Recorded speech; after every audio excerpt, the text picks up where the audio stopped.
ಬೆಂಗಳೂರು ಗ್ರಾಮಾಂತರ ಜಿಲ್ಲೆ ನೆಲಮಂಗಲ ತಾಲೂಕು ಸೋಂಪುರ ಹೋಬಳಿಯಲ್ಲಿ ಕೆಐಎಡಿಬಿಗೆ ಭೂ ಸ್ವಾಧೀನವಾಗಿರುವ ಸುಮಾರು ಗ್ರಾಮಗಳ ಜಮೀನುಗಳನ್ನು ಖಾಸಗಿ ಕಂಪನಿಗಳಿಗೆ ಮಂಜೂರು ಮಾಡಿದ್ದಾರೆ ಎಂಬ ಸುಳ್ಳು ಆರೋಪವನ್ನು ಹೊರಿಸಿ ನೆಲಮಂಗಲ ಕ್ಷೇತ್ರದ ಶಾಸಕರಾದಂತಹ ಶ್ರೀನಿವಾಸ್ ಹಾಗೂ ಗೋವಿಂದರಾಜುರವರು ಮತ್ತು ಅವರ ಕೆಲವು ಹಿಂಬಾಲಕರ ವಿರುದ್ಧ ಸುಖಾಸುಮ್ಮನೆ ಆರೋಪ ಮಾಡಿ ರೈತರನ್ನ ಎತ್ತುಕಟ್ಟಿ ಬೃಹತ್ ತಮಟೆ ಚಳುವಳಿ ಎಂಬ ಹೆಸರಿನಲ್ಲಿ ಚಳುವಳಿ ನಡೆಸಲಾಗಿತ್ತು. ಇನ್ನು ದಿನಾಂಕ 23/11/2025 ಭಾನುವಾರದಂದು ಶಾಸಕರ ಮೇಲೆ ಸುಖಾಸುಮ್ಮನೆ ಆರೋಪ ಮಾಡುತ್ತಾ ರಾಜಕೀಯ ದುರುದ್ದೇಶಕ್ಕಾಗಿ ಸಮಾಜದಲ್ಲಿ ಸಾಮರಸ್ಯ ಹಾಳು ಮಾಡುತ್ತಿದ್ದಾರೆ ಎಂದು ತಮಟೆ ಚಳುವಳಿ ನಡೆಸಿದ ನೆಲಮಂಗಲ ತಾಲೂಕು ಬಿಜೆಪಿ ತಾಲೂಕು ಅಧ್ಯಕ್ಷ ಜಗದೀಶ್ ಚೌಧರಿ ಹಾಗೂ ಆತನ ಹಿಂಬಾಲಕರ ವಿರುದ್ಧ ಕಾಂಗ್ರೆಸ್ ಕಾರ್ಯಕರ್ತರು ಬೃಹತ್ ಪ್ರತಿಭಟನೆ ನಡೆಸಿದ್ರು.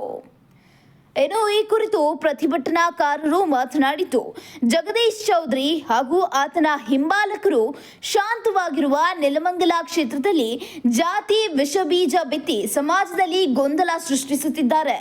ಬ್ರೋಕರ್ಗಳ ಜೊತೆ ನಿಂತು ರೈತರ ಬದುಕಿನ ಜೊತೆ ಚೆಲ್ಲಾಟ ಆಡಿ ಕೆಐಎಡಿಬಿ ಪರ ನಿಂತು ಇಂದು ನ್ಯಾಯ ಕೇಳುವ ರೀತಿಯಲ್ಲಿ ನಾಟಕವಾಡ್ತಿದ್ದಾರೆ.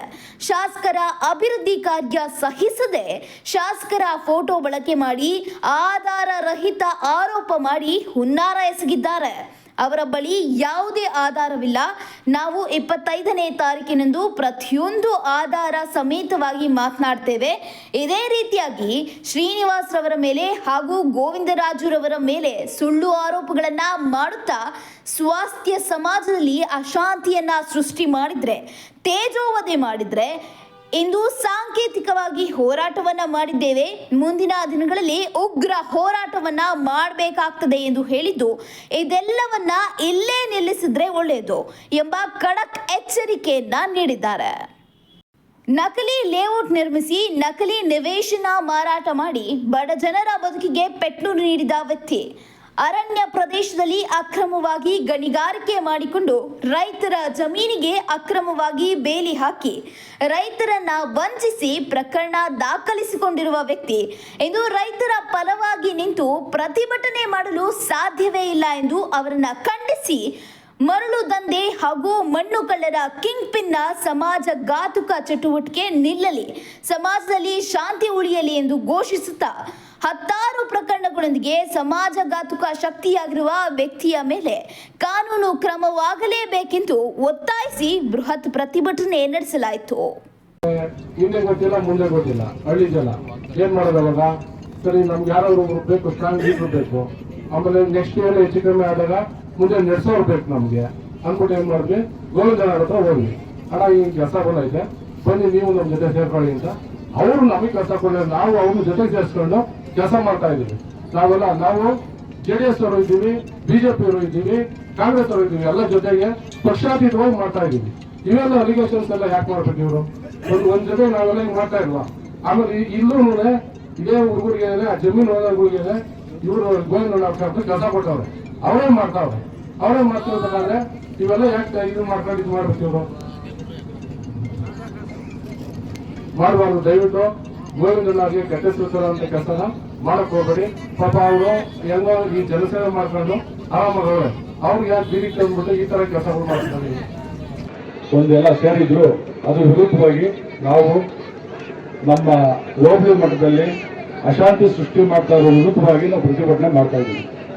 ಯಾಕೆ ನಾವು PO ತಗೊಂಡಿದ್ದೀವಿ, PO ತಗೊಂಡು ಪ್ರತಿಕ್ರಿಯೆ ಮಾಡ್ತಾವ್ರೆ, ಗೌಡ ಮಾಡ್ತಾವನೆ, ಭರ್ತಾ ಮಾಡ್ತಾವನೆ, ಮತ್ತೆ ಬಿದ್ರನ್ ತಗೊಂಡಿದೀವಿ, ಅದು ಬೈಗನಹಣ್ಣಿನ ತಗೊಂಡಿದೀವಿ, ಮನೋ ಮಾಡ್ತಾರೆ, JDS ಪಕ್ಷದಲ್ಲವ್ರೆ, ಗಿರೀಶ ಮಾಡ್ತಾವನೆ, ಶಿವಣ್ಣ, ಎಲ್ಲ ಅವ್ರನ್ನವರೇ ಮಾಡ್ತಾರೆ, ಎಲ್ಲ ಅವರೇ ಮಾಡ್ತಾ ಇರೋದಕ್ಕೆ ಸುಖ ಸುಮ್ಮನೆ MLA ಕೇಳ್ತಾ ಇದ್ದೀರಾ? ಅಲ್ಲಿ ನಾವು ಕೆಲಸ ಮಾಡ್ತಾರ?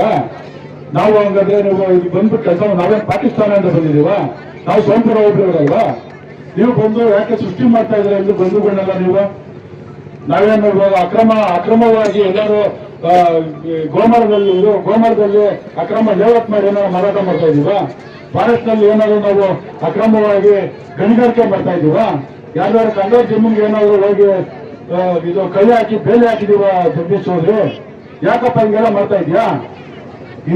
ಇವೆಲ್ಲ ಮುಂದುವರೆದ್ರೆ ಮುಂದಿನ ದಿನಗಳಲ್ಲಿ ಉಗ್ರವಾದ ಹೋರಾಟ ಮಾಡ್ತೀವಿ. ಇವತ್ತು ಸಾಂಕೇತಿಕವಾಗಿ ಸಮಾಧಾನವಾಗಿ ಇವತ್ತು ಸಭೆ ಕರೆದು ಮಾಡಿದ್ದೀವಿ, ಪ್ರತಿಭಟನೆ ಮಾಡಿದ್ದೀವಿ. ಮುಂದಿನ ದಿವಸದಲ್ಲಿ ಇವತ್ತು ಇದು ಇಲ್ಲಿಗೆ ನಿಲ್ಬೇಕು, ಇಲ್ಲಿಗೆ ಕೊನೆ ಆಗಬೇಕು. ಇದೇನಾದ್ರು ಮುಂದುವರೆದ್ರೆ ಮುಂದಿನ ದಿನಗಳಲ್ಲಿ ಉಗ್ರ ಹೋರಾಟ ಮಾಡ್ತೀವಿ. ನಮಸ್ಕಾರ. ದಲಿತರು ಬಿಜೆಪಿಯವರು ಬಂದು ಏನಾದ್ರು ಬಂದು ಕೇಳಿದ್ರೆ ಅವ್ರು ಹೇಳೋದು ಒಂದೇ, ನನ್ನಿಂದ ಆಗ ಸಹಾಯ ಮಾಡ್ತೀನಿ, ಉಪಕಾರ ಮಾಡ್ತೀನಿ ಅಂತ ಮಾಡುವಂತ ವ್ಯಕ್ತಿತ್ವ, ಅವಯ ಮನುಷ್ಯತ್ವಕ್ಕೆ ಮಾನವೀಯತೆಗೆ ಇನ್ನೊಂದು ಸಹಕಾರ ಮೂರ್ತಿ. ಯಾವುದೇ ರಾಜಕಾರಣ ಇಲ್ಲ ಅವಯ್ಯ. ಅವ್ರ ತಂದೆ ಕಾಲದಿಂದ ಅವರೊಬ್ರು ಉದ್ಯಮಿನೇ, ಅನುಕೂಲಸ್ಥೆ. ಯಾರ ತರ ಕೈಯೊಡ್ಡಿ ನೀನು ಯಾವ್ದೋ ಒಂದು ಯೂಟ್ಯೂಬ್ ಅಲ್ಲಿ ಹಾಕಿದ್ರು, ಯಾವ್ದೋ ಮಾಂಗಲ್ಯ ಸರಳ ಇದು ಮಾಡಿ ಅವ್ರ ಜೀವನದಲ್ಲೇ ಯಾರಿಗಾರ ಕೈ ಎತ್ತಿ ಕೊಟ್ಟಿರೋರು ಬಿಟ್ರೆ ಯಾರಿಗಾದ್ರೂ ಪಡೆದಂತವ್ರಲ್ಲ. ಅವ್ರ ತಂದೆ ಕಾಲದಿಂದ ಉದ್ಯಮಿನೇ ಅವರು. ಇವತ್ತು ಉದ್ಯೋಗ ಮಾಡ್ತಾರೆ. ಅವ್ರಿಗೆ ಸನ್ಯಾಸಿನ ರಾಜಕೀಯ ಮಾಡಬಾರ್ದು, ಅವರು ವ್ಯವಹಾರ ಮಾಡಬಾರ್ದ? ಅವ್ರೇನಾದ್ರು ಸನ್ಯಾಸ ತೋರಿಸಿಲ್ಲಪ್ಪ, ಚೆನ್ನಾಗಿ ಎಲ್ಲ ತರ ಮಾಮೂಲಿ ಮನುಷ್ಯನ ಯಾವ್ದು ಸಂಸಾರ ಐತೆ, ಅವರು ವ್ಯವಹಾರ ಮಾಡಕ್ ಬಂದಿದ್ದಾರೆ, PO ತಗೊಂಡಿದ್ದಾರೆ. ಎಲ್ಲರಿಗೂ ಇಲ್ಲಿ 5,000 ಎಕರೆಗಿಂತ ಹೆಚ್ಚು ಅಧಿಕವಾಗಿ ಅಕ್ವೈರ್ ಆಗೈತೆ. 5,000 ಎಕರೆ ಅವ್ರು ತಗೊಂಡಿರೋದು ಹೇಳ ಇಲ್ಲಿವರೆಗೂ. ಅದರಲ್ಲೂ ಕೂಡ ಕೆಲಸ ಮಾಡ್ತಿರೋದಾರು ಎಲ್ಲಾ ಜಾತಿಯವರು, ಎಲ್ಲಾ ಪಕ್ಷದವರು.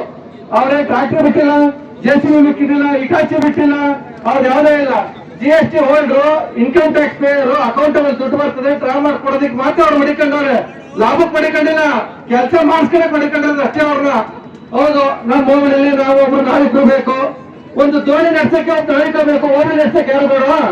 ಅದಕ್ಕೆ ನಾವು ಗೋಲ್ಡ್ ಕೊಡೋದು. ಯಾಕಂದ್ರೆ ರಾತ್ರಿ 12 ಗಂಟೆ ಫೋನ್ ಇರ್ತಾರೆ, ಬೈಸ್ಕೊಂತಾರೆ, ಜನರಿಂದ ಕಾಸು ಖರ್ಚು ಮಾಡ್ತಾರೆ, ಆರೋಗ್ಯ ಕೆಡಿಸ್ಕೊಂತಾರೆ. ನಾವು ಮಾಡಕ್ಕಾಗಲ್ಲ, ಮಾಡ್ತಾರೆ. ಅದಕ್ಕೆ ಅವ್ರನ್ನ ನಾವು ಲೀಡರ್ಶಿಪ್ ಕೊಟ್ಟಿದ್ವಿ. ತಪ್ಪೇನಿದ್ರಲ್ಲಿ ಬೇರೆ ಪಕ್ಷದ ಅಥವಾ ಬೇರೆ ಮುಖಂಡರೆಲ್ಲ ಕಣ್ಣು ಮಣ್ಣು ಒತ್ತಿ ಸಂಪಾದನೆ ಮಾಡಿದ್ರೆ ಇವ್ರು ಮಾತ್ರ ಅಕ್ರಮ ಮಾಡಿ ಸಂಪಾದನೆ ಮಾಡ್ತಾರ?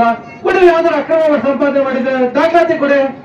ಕೇವಲ ಯಾವುದೇ ಜಾತಿ ಇಲ್ಲದೆ ನೀತಿಯಿಂದ ಕೆಲಸ ಮಾಡುವಂತ ವ್ಯಕ್ತಿ, ಅದಕ್ಕೂ ಕೂಡ ಯಾರೇನಾದ್ರು ಬಯಸ್ಕೊಳ್ಳುವಂತ ವ್ಯಕ್ತಿ ಆನ್ಲೈನ್ ಮೇಲೆ ಸುಖಾಸುಮ್ಮೆ ಆರೋಪ ಮಾಡೋದು ಎಷ್ಟು ಮಟ್ಟಿಗೆ ನ್ಯಾಯ? ಯಾಕೆ ನಮ್ಗೆಲ್ಲ ಮಾತಾಡಕ್ ಬರಲ್ಲ ಅಂತನ? ನಾವು ಓರವಾಗಿದ್ರೆ ಅಥವಾ ಅಸಹಾಯಕರಿರಲ್ಲ, ದೌರ್ಬಲ್ಯರಲ್ಲ, ನಾವು ಯಾರ ಮೇಲೂ ಅನಗತ್ಯ ಮಾತಾಡಬಾರ್ದು ಅನ್ನೋ ಒಂದು ಒಳ್ಳೆತನ. ಆ ಒಳ್ಳೆತನ ನಮ್ಮ ದೌರ್ಬಲ್ಯ ಅಲ್ಲ. ಇನ್ನು MLA ಅವ್ರ ಬಗ್ಗೆ 224 MLA ಟಾಪ್ 10 MLA ಶ್ರೀನಿವಾಸ್ ಅವರು ಅಧಿಕೃತವಾಗಿ ಇವತ್ತು ಕೂಡ ಸಾವಿರಾರು ಕೋಟಿ ಕೆಲಸ ನಡೀತಿರೋದು ನೆಲಮಂಗಲ ತಾಲೂಕಲ್ಲಿ. ಯಾವುದೇ ಜಾತಿ ಇಲ್ಲ, ಎಲ್ಲ ಮಠಮಾನ್ಯಗಳು ನೋಡ್ಕೊಂಬನ್ನಿ. ಯಾವ ಜಾತಿ ಅದು ಲಿಂಗಾಯತದಲ್ಲಿ, ಒಕ್ಕಲಿಗರಲ್ಲಿ, ಎಸ್ಸಿದಲ್ಲಿ ಎಲ್ಲಾ ಕಡೆ ಊಟದ ವ್ಯವಸ್ಥೆ ಮಾಡಿಸ್ತಾರೆ. ಎಲ್ಲಾ ಕಡೆ ಜಾತಿ ಊಟದ ವ್ಯವಸ್ಥೆ, ರೈತರ ಕೇಂದ್ರದಲ್ಲಿ ಊಟದ ವ್ಯವಸ್ಥೆ ಮಾಡಿಸ್ತಾರೆ. ಎಲ್ಲಾ ಶಾಲೆಯ ವಿದ್ಯಾರ್ಥಿಗಳಿಗೆ ನೋಟ್ಬುಕ್ ಕೊಟ್ಟವ್ರೆ. ಎಲ್ಲಾ ಕಡೆ ಕೆಲಸ ಮಾಡೋ ಅವ್ರ ಮನೆ ಹತ್ರ ಕೋಟ್ ಕೇಳಿದ್ರೆ ಯಾರಿಗಾರ ಅಲ್ಲಿ ಉಪಕಾರ ಮಾಡ್ತಾರೆ. ಅವರು ಈ ಕ್ಷೇತ್ರಕ್ಕೆ MLA ಯಾವ ಜಾತಿಗೋಲ್ಲ, ಅವ್ರ ಅಲ್ಪಸಂಖ್ಯಾತರು, ಇಲ್ಲಿ ಬಂದಂತವ್ರು ಜನರಲ್, ಮೈನರ್, ಮೇಜರ್ ಅಂತ ಕೆಲಸ ಮಾಡಲ್ಲ. ಅವರು ಯಾರು ತಮ್ಮ ಕೈಲಾಗಿ ಸಹಾಯ ಮಾಡ್ತಾರೆ. ಇಲ್ಲಿವರೆಗೂ ಮಾಡಕ್ಕಾಗದಂತ ಸಾಕಷ್ಟು ಕೆಲಸಗಳು ಮಾಡಿದ್ರೆ ಅವ್ರ ಬಗ್ಗೆ ರಾಜಕಾರಣದ ಹೊರತಾಗಿ ಗೌರವವಾಗಿ ನಡ್ಕೋಬೇಕು. ರಾಜಕಾರಣ ಮಾಡೋಣ, ಸೋಲು ಗೆಲುವು ಜನ ತೀರ್ಮಾನ ಮಾಡ್ತಾರೆ. ನಾವು ಏನಂತೆ ಜನ ಇಷ್ಟಪಟ್ಟರೆ ಆಯ್ಕೆ ಮಾಡಿ MLA ಮಾಡ್ತಾರೆ, ಇಲ್ಲ ಮನೆಗಿರ್ತಾರೆ. ರಾಜಕಾರಣಕ್ಕೆ ಬಂದಾಗ ರಾಜಕಾರಣ ಮಾಡೋಣ, ಅನಗತ್ಯವಾಗಿ ಯಾರ ಬಗ್ಗೆನು ಅವಹೇಳನ ಮಾತಾಡಬೇಡಿ. ಇದು ಈ ಹೋಗ್ಲಿ, ಈ ತಾಲೂಕು ಶಾಂತಿಯುತವಾಗಿದೆ, ಇದು ಹಿಂಗೆ ಮುಂದುವರಿಲಿ. ಏನಾದ್ರು ವಿಚಾರ ಚರ್ಚೆ ಮಾಡಾಗಿದ್ರೆ ಅಭಿವೃದ್ಧಿ ವಿಚಾರದಲ್ಲಿ ಚರ್ಚೆ ಮಾಡಿ, ಸರಿ ಮಾಡಿದ್ರೆ ಸರಿ ಅಂತ ಕೇಳೋಣ. ಕೆಲಸ ಮಾಡುವಂತ MLA, ಅದನ್ನು ನಮ್ಮ ಗೋವಿಂದರಾಜು ಅಂತ ಒಬ್ಬ ಲೀಡ್ ಇರೋದು, ನಮ್ ಸುದೈವ. ನಾವೆಲ್ಲ ಹೆಮ್ಮೆ ಪಡ್ಬೇಕು, ಇಂಥ ಒಬ್ಬ ಲೀಡರ್ ನಮ್ಮ ಜೊತೆ ಅವರೇ ಅನ್ನೋದಕ್ಕೆ ಅವರ ವಿರುದ್ಧವಾಗಿ ವಿನಾಕಾರಣ ಅವ್ರ ಬಗ್ಗೆ ಪ್ರತಿಭಟನೆಯನ್ನ ಮಾಡಿ, ಆರೋಪಗಳನ್ನ ಮಾಡಿ, ಅವರು ಜನರಿಗೆ ಕೆಟ್ಟ ಸಂದೇಶವನ್ನ ಮಾಡ್ತಾ ಇದ್ದಾರೆ. ಅದಕ್ಕೋಸ್ಕರ ನಾವು ಯಾವ MLA ಏನಾಗಿರ್ಲಿ ಅಥವಾ ಗೋವಿಂದರಾಜ್ ಆಗಿರ್ಲಿ ಯಾರು ಇಂಥವ್ರಿಗೆ ಮಾಡಿ ಇಂಥ ಮಾಡಿ ಅಂತ ಹೇಳಿಲ್ಲ. ಅವರು ಕೋಟ್ಯಾಂತರ ರೂಪಾಯಿ ಬಂಡವಾಳ ಹಾಕಿ ಇದನ್ನ ಫ್ಯಾಕ್ಟರಿಯನ್ನ ತಗೊಂಡಿರ್ತಾರೆ, ಜಾಗ ತಗೊಂಡಿರ್ತಾರೆ. ಅವ್ರ ಕೆಲಸ ಕೊಡೋದು ಬಿಡೋದು ಅವ್ರಿಗೆ ಸೇರಿದ್ದು. ಒಬ್ಬ ಶಾಸಕರಿದ್ದಾಗ, ಸಿಟ್ಟಿಂಗ್ MLA ಇದ್ದಾಗ, ಶಾಸಕರಿದ್ದಾಗ ಆ ನಮ್ಮ ಹೋಬಳಿನಲ್ಲಿ ನಾವು ಒಬ್ಬರು ನಾಯಕನನ್ನ ಆಯ್ಕೆ ಮಾಡ್ಕೊಂಡಿದ್ದೀವಿ. ಯಾರು? ಗೋವಿಂದರಾಜ್ ಅವ್ರನ್ನ. ಎಲ್ಲರೂ ಕೂಡ ನಾವೆಲ್ಲ ಒಪ್ಕೊಂಡಿದ್ರು. ಅವ್ರೆ ನಮ್ಮ ಹೋಬಳಿನಲ್ಲಿ ಏನೇ ಕೆಲಸ ಕಾರ್ಯಗಳು ಆಗ್ಬೇಕಾದ್ರೂ ಕೂಡ ಅವರೇ ನೇತೃತ್ವದಲ್ಲಿ ಆಗ್ಬೇಕು. ಅವ್ರು ಏನ್ ಹೇಳ್ತಾರೆ ಅದರಂತೆ ಕೆಲಸ ನಡೀಬೇಕು ಅನ್ನೋ ಒಂದು ಉದ್ದೇಶಕ್ಕೋಸ್ಕರ ಯಾರೂ ಕೂಡ ಗೊಂದಲ ಮಾಡ್ಕೊಂಬಾರ್ದು, ಏನು ಮಾಡಬಾರ್ದು ಅನ್ನೋ ಉದ್ದೇಶಕ್ಕೋಸ್ಕರ ಗೋವಿಂದರಾಜ್ ಅವ್ರನ್ನ ನಮ್ಮ ಹೋಬಳಿನಲ್ಲಿ ನಾಯಕ ಅಂತ ಒಪ್ಕೊಂಡಿದ್ದೀವಿ. ಹಂಗಾಗಿ MLA ಅವರು ಅವ್ರಿಗೆ ನಮ್ಮ ಗೋವಿಂದರಾಜ್ ಹತ್ರ ಮಾತಾಡಿ ಅಂತ ಹೇಳಿರ್ತಾರೆ. ಹಾಗಾಗಿ ತಪ್ಪೇನಿಲ್ಲ. ಇಷ್ಟ ಇದ್ರೆ ಮಾತಾಡಿ, ಮಾಡಿಲ್ಲ ಅಂತಂದ್ರೆ ಮನೆಗಿರ್ರಿ. ಅದು ಅವ್ರಿಗೆ ಸೇರಿದ್ದು. ಇನ್ನೆಲ್ಲಾನು ಕೂಡ ಎಲ್ಲ ನಾನು ಕೂಡ JDS ನಲ್ಲಿದ್ದೆ, BJP ನಲ್ಲಿದ್ದೆ, ಎಲ್ಲ ಇದೆ, ಎಲ್ಲರನ್ನೂ ನೋಡಿದ್ದೀನಿ. ಅವಾಗೆಲ್ಲ MLA ಕೂಡ ಆಯಾ ಕಾರ್ಯಕರ್ತರಿಗೆ ಏನಿರ್ತಾರೋ ಅವ್ರಿಗೆ ಕೆಲಸ ಕೊಡುವಂತ ಪದ್ಧತಿ ಇದು ಮಾಡುವಂಥದ್ದು ಅವತ್ತಿಂದಲೂ ನಡ್ಕೊಂಡ್ ಬರ್ತಾ ಇದೆ. ಇವತ್ತು ಕೂಡ ನಮ್ಮ MLA ಕೂಡ ಅವರನ್ನ ಹಿಂತಿರುಗಿ ಕೊಡಿ ಅಂತ ಹೇಳಲ್ಲ. ಗೋವಿಂದರಾಜ್ ಅವರು ಅವ್ರು ನಮ್ ಲೀಡ್ರಪ್ಪ, ಅವ್ರ ಹತ್ರ ಹೋಗಿ ನೀವು ಮಾತಾಡಿ ನಿಮ್ ಸಮಸ್ಯೆ ಬಗೆಹರಿಸ್ಕೊಡಿ ಅಂತ ಹೇಳಿರ್ತಾರೆ. ಅಷ್ಟೇನೆ ದೊಡ್ಡ ಆರೋಪ ಅಂತ ಮಾಡ್ಕೊಂಡು ಈಗ ಅವ್ರ ಮೇಲೆ ಇನ್ನೂ ಸಲದ ಆರೋಪ ಮಾಡೋದು ಸರಿಯಲ್ಲ. ಇನ್ನೊಂದೇನು ಅಂತಂದ್ರೆ, ನಮ್ಮ ದಲಿತ ಸಂಘಟನೆ ನಾಯಕರನ್ನ ಬಳಸ್ಕೊಂಡು ನೀವು ಇದು ಪ್ರತಿಭಟನೆ ಮಾಡೋದು ಅದು ಸರಿ ಇಲ್ಲ. ನಾವು ಕೂಡ 40 ವರ್ಷದಿಂದ ಸಂಘಟನೆಯಲ್ಲಿ ಬೆಳೆದಿದ್ದೀವಿ, 30 ವರ್ಷದಿಂದ ರಾಜಕೀಯದಲ್ಲಿ ಬೆಳೆದಿದ್ದೀವಿ. ನಾವು ಕೂಡ ಸಂಘಟನೆಯಲ್ಲಿ ಏನ್ ಮಾಡ್ಬೇಕು ಅಂತ ನಮಗೂ ಗೊತ್ತದೆ, ರಾಜಕೀಯದಲ್ಲಿ ಏನ್ ಮಾಡ್ಬೇಕು ಅಂತ ನಮಗೂ ಗೊತ್ತದೆ. ಈ ಒಂದಿಬ್ರು ನಾಯಕರುಗಳು ನಮ್ಮ MLA ವಿರುದ್ಧವಾಗಿ ಒಬ್ಬ ದಲಿತ ನಾಯಕರ ಕುಳಿತುಕೊಂಡು ಒಬ್ಬ ದಲಿತ MLA ಕರನ್ನ ತೇಜೋವಧೆ ಮಾಡೋದು ಎಷ್ಟು ಮಟ್ಟಿಗೆ ಸರಿ ಅದು? ನಾವು ಹೇಳ್ತಿದೀವಿ, ನೀವೇನ ಇವಾಗ ಎಷ್ಟು ಜನ ಈಗ JDS ಇಂದ ಬಂದವ್ರೆ, ಬಿಜೆಪಿ ಇಂದ ಬಂದವ್ರೆ, ಎಲ್ಲ ಪಾರ್ಟಿ ಸುಮ್ಮನೆ ಇದ್ದಂತರೆಲ್ಲರೂ ಕೂಡ MLA ಜಯಿಸಿ ಉತ್ತಮವಾದ ಕೆಲಸಕಾರ ಈ ಕ್ಷೇತ್ರಕ್ಕೆ ಉತ್ತಮವಾದ ನಾಯಕ ಬಂದವ್ರೆ, ಅವ್ರು ಉತ್ತಮವಾದ ಕೆಲಸ ಮಾಡ್ತಿದ್ದಾರೆ. ಅಂತವ್ರಿಗೆ ನಾವು ಬೆಂಬಲ ಕೊಡೋಣ ಅಂತ ಅಂದ್ಬಿಟ್ಟು ಎಲ್ಲಾ ಪಾರ್ಟಿಯಿಂದ ಬಂದು ಅವ್ರಿಗೆ ಸಹಕಾರ ಕೊಡ್ತಾ ಇದ್ದಾರೆ. ಆದ್ರೆ ನೀವು ಕೆಲವೇ ಮಂದಿ ನೀವೆಲ್ಲ ಸೇರ್ಕೊಂಡು ನಮ್ಮ ದಲಿತ ಸಂಘಟನೆ ಅವ್ರನ್ನೆಲ್ಲ ಸೇರ್ಕೊಂಡು ನೀವೆಲ್ಲ ಬಂದವರು ತೇಜೋವಧೆ ಮಾಡೋದು ಅಂತದ್ದು ಸರಿಯಲ್ಲ. ನೀವ್ ಹೇಳ್ತಿದ್ರಿ, ನಾನಾಗ್ಲಿ ನಮ್ ವೆಂಕಟೇಶ್ ಆಗ್ಲಿ ನಮ್ ಬರ್ದೇ ಆಗ್ಲಿ ಅವ್ರು ಯಾರು ಕೂಡ ನಿಮ್ ವಿಚಾರವಾಗಿ ನಾವು ಎತ್ತು ಕೂಡ ಮಾತಾಡ್ದವ್ರಲ್ಲ. ನಾವ್ ಯಾಕೆ ಮಾತಾಡಕ್ ಹೋಗೋಣ? ನೀವು ಅವತ್ತಿಂದಲೂ ಇವತ್ತು ಬಂದಿರಲಿಲ್ಲ, ನೀವು ಇವತ್ತು ಬೀದಿಗೆ ಬಂದಿರ. ನಾವು ಕೂಡ ನಮ್ ಸಂಘಟನೆಯಲ್ಲಿ ನಾವು ಸುಮ್ಮನೆ ಇರಲ್ಲ. ನೀವ್ ಆ ತರ ಬಂದಾಗ ನಮ್ಗೂ ಸಂಘಟನೆ ಶಕ್ತಿ ಐತೆ, ರಾಜಕೀಯ ಶಕ್ತಿ ಐತೆ, ನಾವು ಕೂಡ ಮಾತಾಡ್ತೀವಿ, ನಾವು ಕೂಡ ಪ್ರತಿಭಟನೆ ಮಾಡ್ತೀವಿ. ನೀವು ಆ ತರ ಬಂದ್ರೆ, ನೀವು ಅನಾವಶ್ಯಕ ಬಂದ ಮೀಡಿಯಾದಲ್ಲೆಲ್ಲ ಇದು ಮಾಡ್ಕೊಂಡು ಮಾತಾಡ್ತಿರಲ್ಲ, ನೀವು ಇದು ಸರಿನಾ? ನೀವು ಸಹಿಸ್ಕೊಳಕ್ ಆಗಲ್ಲ ಅಂತಂದ್ರೆ ನೀವು ಏನ್ ಬೇಕಾದ್ರೂ ಮಾಡಿ, ನಮಗೂ ಮಾಡಕ್ ಶಕ್ತಿ ಐತೆ, ನಾವು ಮಾಡ್ತೀವಿ. ನಾವು ಸುಮ್ಮನೆ ಇಲ್ಲ, ನಮ್ಗೆ ಸಾಕಷ್ಟು ಜನ ದಲಿತ ಸಂಘಟನೆಗಳು ಇದ್ದಾರೆ, ದಲಿತ ನಾಯಕರು ಇದ್ದಾರೆ, ನಾವೆಲ್ಲ ಮಾಡ್ತೀವಿ. ನಾವು ಕೂಡ ಆ ಜನಾಂಗದಲ್ಲಿ ಹುಟ್ಟಿದೀವಿ. ನಾವು ಕೂಡ ಅವ್ರು ಸಂಪೂರ್ಣವಾದಂತ ಬೆಂಬಲ ಕೊಡ್ತೀವಿ ಅವ್ರಿಗೆ, MLA ಅವ್ರಿಗೆ. ನಾವು ಯಾವತ್ತೂ ಕೂಡ ಅವ್ರನ್ನ ಬಿಟ್ಕೊಡಕ್ ನಾವು ತಯಾರಿಲ್ಲ. ನೀವು ಅವ್ರ ವಿರುದ್ಧವಾಗಿ ಬರ್ತೀವಿ ಅಂತ ಬನ್ನಿ, ನಾವು ಬರ್ತೀವಿ, ಆಯ್ತಾ? ನೀವು ಅವ್ರ ವಿರುದ್ಧವಾಗಿ MLA ವಿರುದ್ಧ ಬರ್ತೀವಿ ಅಂತಂದ್ರೆ ಬನ್ನಿ, ನಾವು ಬರ್ತೀವಿ. ಹಂಗಾಗಿ ನಾವು ದಯಮಾಡಿ ಹೇಳ್ತೀನಿ, ನನ್ನ ಸ್ನೇಹಿತರು ಒಂದು ಇಬ್ರು ಇದ್ದಾರೆ, ನನ್ನ ಹೆಸರು ಹೇಳಕ್ ಬರಲ್ಲ, ನೀವಿಬ್ರು ಕೂಡ ಅರ್ಥ ಮಾಡ್ಕೊಂಡು ಅವ್ರ ಬಗ್ಗೆ ಕೌಂಟ್ರು ಕೊಡೋದಾಗ್ಲಿ ಮಾತಾಡೋದಾಗ್ಲಿ ಬಿಟ್ಬಿಡಿ. ನೀವು ಬನ್ನಿ, ನೀವೆಲ್ಲ ರಾಜಕೀಯಕ್ಕೆ ಬಂದ್ಬಿಡಿ, ನಾವು ಫೇಸ್ ಮಾಡ್ತೀವಿ. ಇಲ್ಲ ಸಂಘಟನೆಯಲ್ಲಿ ಸಂಘಟನೆಯಲ್ಲೇ ಫೇಸ್ ಮಾಡ್ತೀವಿ. ನೀವು ಎರಡೂ ಇಲ್ಲ, ಸಂಘಟನೆನಲ್ಲ ರಾಜಕೀಯನಲ್ಲ, ಏನಿಲ್ಲ, ಯಾರ ತರದಂತ ಬರ್ತೀರಾ, ಅದಕ್ಕೊಂದು ಏನೋ ಒಂದು ಏನ್ ಮಾಡ್ತೀರಾ. ಇಲ್ಲಿರಂತಕ್ಕಂಥ ಕೆಲವರೆಲ್ಲ ನೀವು ಫ್ರಾಡ್ ಮಾಡೋದು ನಿಮ್ಗೆ ಏನ್ ಗೊತ್ತದು? ಏನ್ ಮಾಡಿದ್ರೆ ಗೊತ್ತಾ? ನಮ್ ಜನಾಂಗದ ಜನರ ಜಮೀನುಗಳನ್ನೇ ಖಾತೆ ಮಾಡಿಸ್ಕೊಂಡು ಹೋಗ್ತು ಅವ್ರಿಗೆ ಅನ್ಯಾಯ ಮಾಡ್ತಾ ಇದ್ದಾರೆ. ಒಂದೆರಡು ಕೇಸ್ ಅಲ್ಲ, ಬನ್ನಿ ಪ್ರೂವ್ ಮಾಡ್ತೀವಿ, ತೋರಿಸ್ತೀವಿ, ರೆಕಾರ್ಡ್ ಕೊಡ್ತೀವಿ, ಅವ್ರ ಕೈಲಿ ಹೇಳಿಸ್ತೀವಿ, ಎಲ್ಲ ಮಾಡ್ತೀವಿ. ಈ ತರ ಎಲ್ಲ ಅನ್ಯಾಯ ಮಾಡುವಾಗ ನೀವು ಹೆಂಗ್ ಪರವಾಗಿ ಬರ್ತೀರ? ನೀವು ಯಾವ ಅನ್ಯಾಯ ಮಾಡಿರೋರು? ಅವ್ರ ಇವತ್ತು ನಿಮ್ಮ ಬೆಂಬಲಿಗರ ನೀವೆಲ್ಲರೂ ಕೂಡ ಅವರು ಇದು ಮಾಡ್ತಾ ಇದ್ದಾರೆ. ಇವರೆಲ್ಲ ಸರಿಯಲ್ಲಪ್ಪ.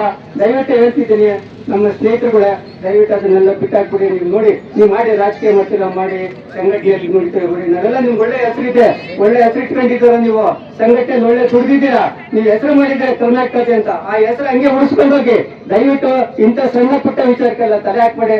ನಾವು ಒಂದ್ ವೇಳೆ ನೀವು ಅದೇನ್ ಮಾಡ್ತಾರೆ ಮಾಡೇ ಬಿಡ್ಲಿ, ನೋಡೋಣ ಅಂತ ಅದಾದ್ರೆ ನಾವು ಕೂಡ ನೀವು ನಿಮ್ ಜೊತೆಗೆ ನಾವು ವಿರೋಧ ಬರ್ತೀವಿ. ನಾವು ಕೂಡ ದಯವಿಟ್ಟು ಆ ಕೆಲಸ ಬೇಡ, ಮಾತಾಡಿ. ನೀವೇನೋ ರಾಜಕೀಯ ಮಾತಾಡಿ, ಇಲ್ಲ ಅಂತಂದ್ರೆ ನೀವು ಆಮೇಲೆ ಇನ್ನೊಂದೇನು ಅಂತಂದ್ರೆ, ನಮ್ಮ ಸಂಘಟನೆಯಲ್ಲಿ ನಮ್ಮ MLA ಅವರ ವಿರುದ್ಧ ದಯವಿಟ್ಟು ಅಪಪ್ರಚಾರ ಮಾಡೋದನ್ನ ಇದು ಮಾಡುದು. ಯಾವುದೇ ಸಾಕ್ಷ್ಯಾಧಾರಗಳಿದ್ದೇನೆ MLA ಅವರೇ ಇದಕ್ಕೆ ಇನ್ವಾಲ್ವ್ ಆಗ್ಯಾರೆ, MLA ಅವರೇ ಮಾಡಿಸ್ತಾರೆ, ಎಲ್ಲವರೇ MLA ಅವರೇ ಇದಕ್ಕೆಲ್ಲ ಕಾರಣ ಅನ್ನೋದು ತಪ್ಪು. ತಗೊಂಬನ್ನಿ, MLA ಅವ್ರು ಹೇಳಿದ್ರೆ, ಅವ್ರೇನೋ ಮಾತಾಡಿದ್ರೆ ಇಂಥವ್ರಿಗೆ ಕೊಡಿ ಅಂತ ಹೇಳಿದ್ರೆ, ಇಂಥವ್ರಿಗೆ ಮಾಡಿ ಅಂತ ಹೇಳಿದ್ರೆ ಅವ್ರು ತಗೊಂಬನ್ನಿ ನೋಡೋಣ. ಅವಾಗ ನೀವು ಹೇಳಿದ್ ನಾವು ಒಪ್ಕೊಳ್ತೀವಿ, ನಾವೆಲ್ಲ ನಿಮ್ ಜೊತೆಗೂ ಕೂಡ ನಾವು ಧ್ವನಿಗೂಡಿಸ್ತೀವಿ. ಅಂತ ಕೆಲಸ ನಾವು ಯಾವತ್ತೂ ಮಾಡಲ್ಲ. ಒಂದೇ ಒಂದು ನಮ್ಮ ನಾಯಕರು ಅಂತ ಒಪ್ಕೊಂಡಿದ್ದೀವಿ, ಗೋವಿಂದರಾಜಿಗೆ ನಮ್ಗೆಲ್ಲ ನಮ್ಮ ಊರಿ ಜನ ಎಲ್ಲರೂ ಕೂಡ ಒಪ್ಕೊಂಡವ್ರೆ. ಅವ್ರಿಗೆ ಒಂದು ಜವಾಬ್ದಾರಿ ಕೊಟ್ಟವ್ರೆ. ನಮ್ಮ ಜವಾಬ್ದಾರಿಯಿಂದ ಅವ್ರಿಗೆ ಕೆಲಸ ಮಾಡ್ಕೊಂಡು ಹೋಗ್ತಾ ಇದ್ರೆ, ಆ ಒಂದು ಉದ್ದೇಶಕ್ಕೋಸ್ಕರ ಹೇಳಿರ್ತಾರೆ. ಅದು ಬಿಟ್ಟಿರ್ತಾರೆ. ಆನಂದ್ ಕುಮಾರ್ ಅಂತ ನಾನು ಶಿವಗಂಗೆ, ಈ ಗುಟೆಕೆರೆ ಲೋಕೇಶ್ ಅಂತ ಏನಿದ್ದಾನ ಅವನೇ ಸಾಚ ಅಲ್ಲ. ಅವನು ದಲಿತ ಅಂತ ಹೇಳ್ಬಿಟ್ಟು ಹೇಳ್ಕೊಂಡು ಇವತ್ತು ಮಾತಾಡ್ತಾನೆ. ನಾವು ದಲಿತರನ್ನೇ, ಅವನು ದಲಿತರಿಗೆ ಎಷ್ಟು ನ್ಯಾಯ ಮಾಡ್ತಾನೆ, ಪ್ರಾಟ್ ಕೆಲಸ ಮಾಡ್ತಾನೆ ಅಂತ ಹೇಳ್ಬಿಟ್ಟು ರೈತರಿಗೆ ಗೊತ್ತು, ಆಯ್ತಾ? ರೈತರಿಗೆ ಎಷ್ಟು ನ್ಯಾಯ ಮಾಡ್ತಾನೆ, ಅವನೇ ಸಾಚ ಅಲ್ಲ. ಅವ್ನು ಹೇಳ್ತಾನೆ, ಅವನು ದಾಖಲೆಗಳು ಬಿಡ್ಲಿ, ನಾವು ದಾಖಲೆಗಳು ಬಿಡ್ತೀವಿ ನೋಡೋಣ. ಅವನೇನು ದೊಡ್ಡ ಸಾಚಾಗಳಲ್ಲ. ಅವನು ರೈತರಿಗೆಲ್ಲ ಮೋಸ ಮಾಡ್ತಾನೆ. ನಮ್ಮ ಜಮೀನ ಅವನು ಯಾರ್ಯಾರು ಎತ್ಕಟ್ಬಿಟ್ಟು ದುಡ್ಡು ಹೊಡೆಯಕ್ಕೆ ಮಾಡ್ತಾನೆ. ಕೇಳಿ ಬಿಲ್ ಇವತ್ತು ಅವ್ನು ಯಾವ ದುಡ್ಡು ಹೊಡೆಯಕ್ಕೆ, ನಮ್ಮ ದುಡ್ಡು ಹೊಡೆಯಕ್ಕೆ ನಮ್ಮ ಜಮೀನು ನಾವು ಇವತ್ತು ಅನುಭವದಲ್ಲಿದ್ದೀವಿ. ನಾವು ಮಾಡ್ತಾ ಇದ್ದೀವಿ ಸುಮಾರು 70-70 ವರ್ಷದಿಂದ. ಇವಾಗ ಅವ್ನು ಯಾರೋ ನೆಲಮಂಗಲದನ್ನ ಸೃಷ್ಟಿ ಮಾಡಿಬಿಟ್ಟು ಸುಮಾರು ಒಂದು 13 ಜನ ರೈತರಿಗೆ ಅದೇ ಥರ ಮಾಡೋಣ. ಅವನು ಅದು ತನಿಖೆ ಮಾಡಲಿ, ಅವನ ಮೇಲೆ ಕಾನೂನು ಕ್ರಮ ತಗೊಳ್ಳಿ, ನಮಗೆ ನ್ಯಾಯ ಕೊಡಿಸ್ಲಿ. ಇವತ್ತು ಎಲ್ಲ ಅವನ ಪರವಾಗಿ ಮಾತಾಡ್ತಾರಲ್ಲ, ಅವನ್ನ ಇದು ಮಾಡ್ತಾರಲ್ಲ, ಅವ್ನು ಎಂತ ದೊಡ್ಡ ಫ್ರಾಡು ಅಂತ ಹೇಳ್ಬಿಟ್ಟು ಮೊದಲು ಇವೆಲ್ಲ ತಿಳ್ಕೊಂಡು ಮಾತಾಡ್ಬೇಕು ಅವನ ಬಗ್ಗೆ. ನೀವು ದಾಖಲಾತಿಗಳು ಯಾವಾಗ ಬಿಡುಗಡೆ ಮಾಡ್ತೀವಿ ಸರ್? ನಾವು ಇನ್ನು 25ಕ್ಕೆ ಬಿಡುಗಡೆ ಮಾಡ್ತೀವಿ. ಎಲ್ಲ ದಾಖಲಾತಿಗಳಿದೆ. SLO ಸಾಹೇಬರು ಬರ್ತಾರೆ 25ನೇ ತಾರೀಕು, ಎಲ್ಲರೂ ಬರ್ತಾರೆ. ನಾವು ರೈತರು ಇವಾಗ ನಮ್ಗೆ ಏನೇನು ಅನ್ಯಾಯ ಮಾಡಿದಾನ ಅವನು, ಎಲ್ಲರ ಮೇಲೂ ಫ್ರಾಡ್ ಕೆಲಸ ಮಾಡಿದಾನೋ ಅವರೆಲ್ಲ ಸೇರ್ಕೊಂಡು ನಾವೆಲ್ಲ ಒಂದು ಇದು ಮಾಡ್ತೀವಿ. ಎಷ್ಟು ಎಕರೆ ಕ್ರಮ ಮಾಡಿದೆ ಸರ್? ಸರ್ ನಮ್ದು 28 ಕುಂಟೆಗೆ ಮಾಡೋನೆ, ಕೆಲವ್ರಿಗೆ 2 ಕುಂಟೆಗೆ ಹಾಕೋನೆ, ಕೆಲವ್ರಿಗೆ 4 ಕುಂಟೆಗೆ ಇದು ಮಾಡೋನೆ, ಎಲ್ಲರ ಮೇಲೂ ಮಾಡ್ಕೊಂಬಂದಿದ್ದೀನಿ ಸರ್. ಅವ್ನು ಯಾವ ಇವನು ಸಹ ಅವ್ನು ನಾವು ದಲಿತ ಅಲ್ವ ಸರ್? ಹಂಗಾರೆ ಅವ್ನು ದಲಿತ ನಮ್ಗೆ ಅನ್ಯಾಯ ಮಾಡೋರು ಅಂತ ಹೇಳಲ್ಲ. ಹಂಗಾರೆ ಇವಾಗ ಅವ್ನಿಗೆ ಇದು ಮಾಡಿ ಸಪೋರ್ಟ್ ಮಾಡ್ತಾರಲ್ಲ, ಅವ್ರು ನಮಗೂ ಸಪೋರ್ಟ್ ಮಾಡ್ಬೇಕು ಸರ್. ಮತ್ತೀಗ ಅನ್ಯಾಯ ವಿರುದ್ಧ ಯಾವಾಗಾದ್ರೂ ದೂರ ದಾಖಲು ಮಾಡಿದ್ದೀರಾ ಸರ್? ಸರ್ ದೂರ ದಾಖಲು ಮಾಡಿಲ್ಲ. 25ನೇ ತಾರೀಕು ಕಳ್ಕೊಂಡು ಮಾಡ್ತೀವಿ ಸರ್. ನಿಮ್ಮ ಹೆಸರು? ನಮ್ಮ ಹೆಸರು ಆನಂದ್ ಕುಮಾರ್ ಅಂತ ಹೇಳ್ಬಿಟ್ಟು ಶಿವಗಂಗೆ. ನಾವು ದಲಿತ, ಅವ್ನು ಮಾತ್ರ ದಲಿತ. ನಂಗಾರೆ ಅವ್ನಿಗೆ ಅನ್ಯಾಯ ಆದ್ರೆ ಮಾತ್ರ ಇವರೆಲ್ಲ ಬರ್ತಾರ, ನಮ್ಗೆ ಅನ್ಯಾಯ ಆದ್ರೆ ಯಾರು ಬರಂಗಿಲ್ವ? ಹಂಗಾರೆ ದಲಿತರು ಅದೆಲ್ಲ ಭಾಗ ಮಾಡ್ಕೊಳಕ್ ಅಲ್ವಾ? ಹಂಗಾರೆ ನಾವು ದಲಿತರು, ಅವ್ನು ದಲಿತ ಅಂತ ಮಾತ್ರ ಎಲ್ಲ ಬಂದು ಇದು ಮಾಡ್ತಾರಲ್ಲ, ನಮಗೂ ಹಂಗಾರೆ ನ್ಯಾಯ ಕೊಡ್ತೀವಿ. ಹಂಗ ನೋಡೋದು ಇವರು ಏನ್ ದೊಡ್ಡ ಅವನು ಮೀಡಿಯಾ ಮುಂದೆ ಬಂದ್ಬಿಟ್ಟು ನಾ ಸಾಚ ಅಂತ ಹೇಳ್ಕಂತಾನಲ್ಲ, ಅವ್ನು ಇಷ್ಟು ಸಾಚ ಅಂತ ಹೇಳ್ಬಿಟ್ಟು ಬಂದ್ ಕೇಳಿ ಯಾಕಂದ್ರೆ ಜನ ಏನ್ ಮಾಡೋರು ಅಂತ. ಅವನೇನ್ ದೊಡ್ಡ ಸಾಚ ಅಲ್ಲ, ದೊಡ್ಡ ಪ್ರಾಡ್ ಅಂತ ಹೇಳ್ತೀನಿ ಅನ್ಬೇಕಾರೆ ಇವತ್ತು. ಅದು ಧಮ್ಕಿ ಬೇರೆ ಆಗ್ತಾನೆ ನನ್ಗವನು. ನೀನೇನ 1 ಎಕರೆ 4 ಕುಂಟೆಗೆ ಬಂದ್ರೆ 25 ಕುಂಟೆಗೆ ಏನಾರ ಬಂದ್ರೆ 1 ಎಕರೆ 4 ನಾಟೆ ಬರ್ತೀನಿ ಅಂತ ಹೇಳ್ಬಿಟ್ಟು ಅದಕ್ಕೂ ಧಮ್ಕಿ ಆಗ್ತಾನೆ ನಮ್ಗವನು. ಇವತ್ತು ಅವ್ನು ನೀವೆಲ್ಲ ಬೆಂಬಲ ಕೊಡ್ತಾ ಇದ್ರಲ್ಲ, ಮೊದ್ಲು ಅವ್ನು ಇನ್ನೆಲ್ಲ ಏನು ಅವ್ನು ಒಳ್ಳೇನ ಕೆಟ್ಟನ ಅಂತ ತಿಳ್ಕೊಂಡು ನೀವು ಮೊದ್ಲು ಮಾತಾಡಿ ಅವ್ನಿಗೆ ಸಪೋರ್ಟ್ ಮಾಡಿ. ಅವನೇನು ಸಾಚ ಅಲ್ಲ. ಬನ್ನಿ ರೈತರಿಗೆ ಬನ್ನಿ, ಕರ್ಕೊಂಡು ಹೋಗ್ತೀನಿ, ನಮ್ಮ ಹೊಲ್ತಕ್ಕೆ ಬನ್ನಿ, ತೋರಿಸ್ತೀನಿ ಎಷ್ಟು ಜನ ರೈತರಿಗೆ ಅನ್ಯಾಯ ಮಾಡೋಣ ಅಂತ ಹೇಳ್ಬಿಟ್ಟು. ಇವೊಂದು ಬರೇ ಲಿಟಿಗೇಷನ್ ಜಮೀನುಗಳು ಹುಡ್ಕೋದು, ಅವ್ರು ಯಾರ್ಯಾರು ಕರ್ಕೊಂಬಂದು ಕೇಸ್ ಹಾಕ್ಸೋದು, ಬರೇ ಇದೇ ಕೆಲಸ ಮಾಡ್ತಾನೆ. ಮೊದಲು ಅವ್ನು ಇನ್ನೆಲ್ಲ ತಿಳ್ಕೊಂಡು ಅವ್ನಿಗೆ ಸಪೋರ್ಟ್ ಮಾಡಿ ದಯವಿಟ್ಟು ನಿಮ್ಮ ಕೈ ಮುಗಿದು ಕೇಳ್ಕೊಂಡು